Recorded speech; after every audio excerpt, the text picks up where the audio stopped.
Assalamualaikum warahmatullahi wabarakatuh. Perkenalkan, nama saya Nur Hafizatul Rahmi, NIM 2018-05-232, akan mempresentasikan mengenai tata kelola layanan pengadaan barang dan jasa oleh pemerintah Kota Yogyakarta terhadap enforcement di era industri 4.0.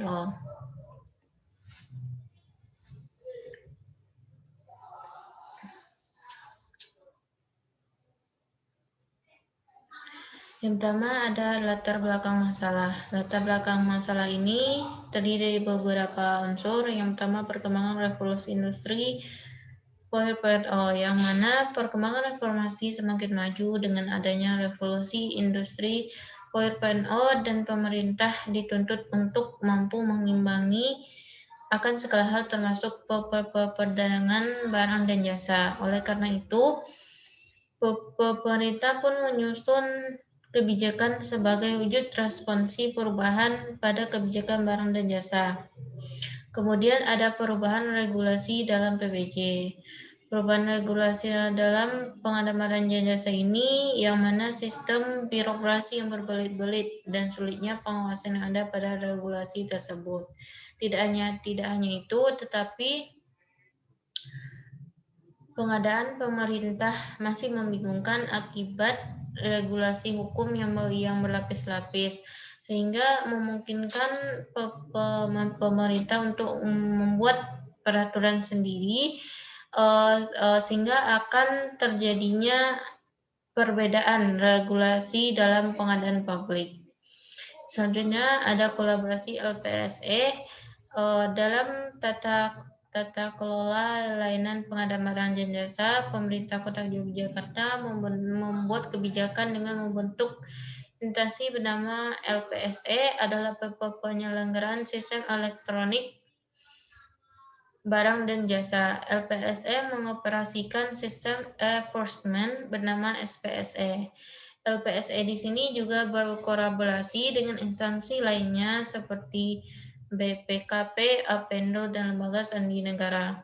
Kemudian kendala Perpres 16 tahun 2018 ini yaitu belum adanya peraturan turunan yang mengatur mengenai prinsip-prinsip kebijakan pengadaan barang dan jasa, sehingga perlu adanya penerapan good governance agar peraturan Perpres 16 tahun 2018 ini dapat berjalan. Kemudian faktor lemahnya pemanfaatan enforcement terjadi karena adanya kesenjangan digital. Tidak hanya itu, di sisi internal kesiapan SDM dalam pemanfaatan enforcement ini masih sangat minim. Kemudian ada kasus korupsi PPJ. Kasus korupsi pengadaan barang dan jasa ini terdiri dari berbagai jenis perkara seperti penyuapan, pengadaan barang jasa, penyalahgunaan anggaran, dan lain-lain. Dan di sini adalah data mengenai tindak kasus korupsi pengadaan barang dan jasa dari tahun 2004 sampai dengan tahun 2016. Kemudian rumusan masalah, yaitu yang pertama bagaimana perencanaan, persiapan, dan pelaksanaan pengadaan barang dan jasa pemerintahan. Yang kedua, bagaimana penerapan prinsip-prinsip good governance. Yang ketiga, faktor apa yang berpengaruh terhadap penerapan prinsip-prinsip good governance dalam pengadaan barang dan jasa. Kemudian di sini ada kerangka teori. Kerangka teori terdiri dari yang pertama pengadaan barang dan jasa.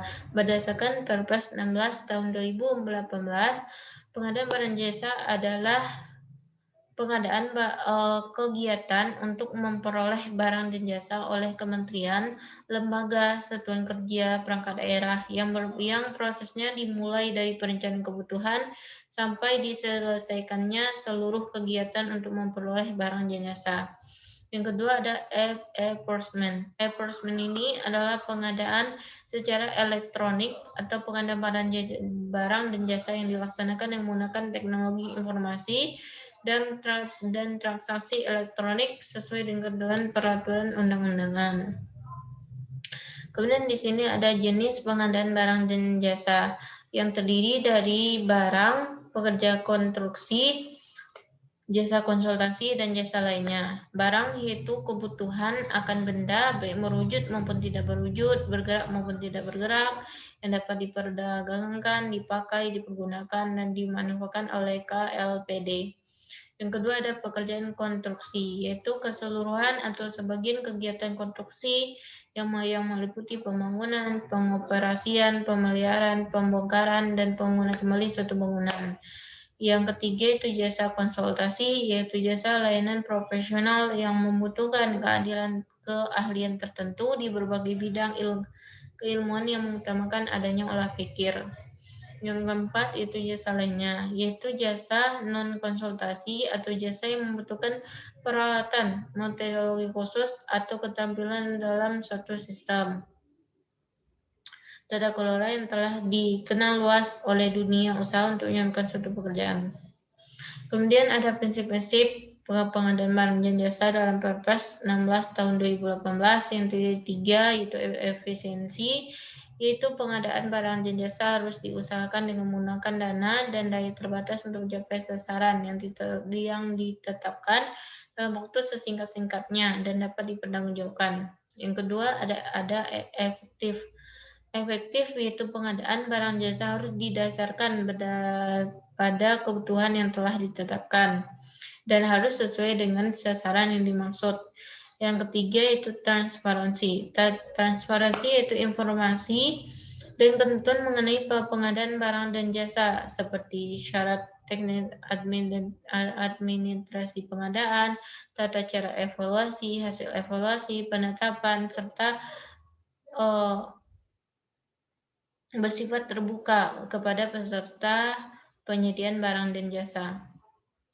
Sudah ada metode pengadaan barang dan jasa yang terdiri dari 3, yaitu pengadaan langsung, penunjukan langsung, dan pemilikan langsung. Pengadaan langsung yaitu untuk pekerjaan yang memang nilainya senilai 200 juta. Ya, untuk barang, pekerjaan konstruksi, dan jasa lainnya. Sedangkan untuk pekerjaan konsultasi itu memiliki nilai sampai dengan 50 juta. Selanjutnya itu penunjukan langsung. Penunjukan langsung ini tidak ada batasan nilai pada pengadaan, namun yang membatasinya adalah karakter barang atau jasa dalam keadaan tertentu. Yang ketiga ada pembelian langsung, yaitu proses pelelangan khusus pada pekerjaan konsultasi dengan nilai sampai 5 miliar. Selanjutnya ada swakelola dan penyedia. Swakelola adalah pekerjaan yang diadakan atau dikelola secara mandiri. Sedangkan penyedia yaitu badan usaha atau orang perseorangan yang menjadikan barang, pekerjaan konstruksi, jasa konsultasi, dan jasa lainnya. Selanjutnya ada e-procurement. E-procurement ini adalah sebuah istilah dari pengadaan atau pembelian secara elektronik. E-procurement ini juga merupakan bagian dari e-bisnis yang digunakan untuk proses pengadaan barang jasa berbasis internet. Tidak hanya itu, procurement ini juga meliputi negosiasi elektronik dalam pengambilan keputusan atas kontrak-kontrak dari pemasok. Kemudian ada implementasi PPJ. Implementasi PPJ terdiri dari perencanaan, persiapan, dan pelaksanaan. Jadi kemudian visi-misi PPJ terdiri dari efisiensi, efektif, dan transparansi. Kemudian metode pemilihan pengadaan dan jasa terdiri dari e-processing dan katalog elektronik. Kemudian jenis-jenis swakelola, ada swakelola tipe 1,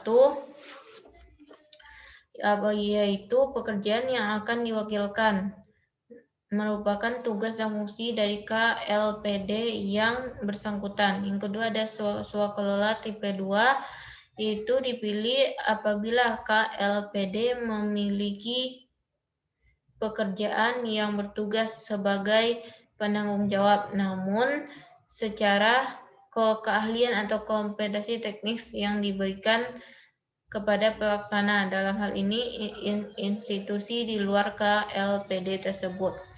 Yang selanjutnya ada swakelola tipe 3, yaitu merupakan perluasan dari swakelola tipe 4, yang mana dalam pelaksanaannya swakelola tipe 3 ini berdasarkan kontrak PPK dengan pimpinan organisasi kemasyarakatan. Selanjutnya ada swakelola tipe 4. Swakelola tipe 4 ini dipilih dalam pekerjaannya memerlukan partisipasi masyarakat atau untuk kepentingan langsung dalam bermasyarakat. Kemudian ada pembahasan di dalam tata kelola layanan pengadaan jasa ini memiliki faktor pendukung dalam penerapan prinsip-prinsip good governance, yaitu pengadaan untuk jenis swakelola, barang, pekerja konstruksi, jasa lainnya, dan jasa konsultasi. Yang kedua itu pekerjaan sistem informasi itu revolusi industri 4.0. Yang ketiga itu penerapan transparansi belum sepenuhnya dipantau oleh stakeholder. Akuntabilitas pengadaan jasa pada pemerintahan Kota Yogyakarta belum maksimal, seperti kurang lengkapnya dokumentasi tentang proses pengadaan barang dan jasa, kurangnya partisipasi masyarakat dalam pengadaan barang dan jasa, didasarkan pada rekapitulasi laporan tahunan. Selanjutnya itu perencanaan pengadaan barang dan jasa, yaitu melakukan inovasi musyawarah perencanaan pembangunan atau musrembang.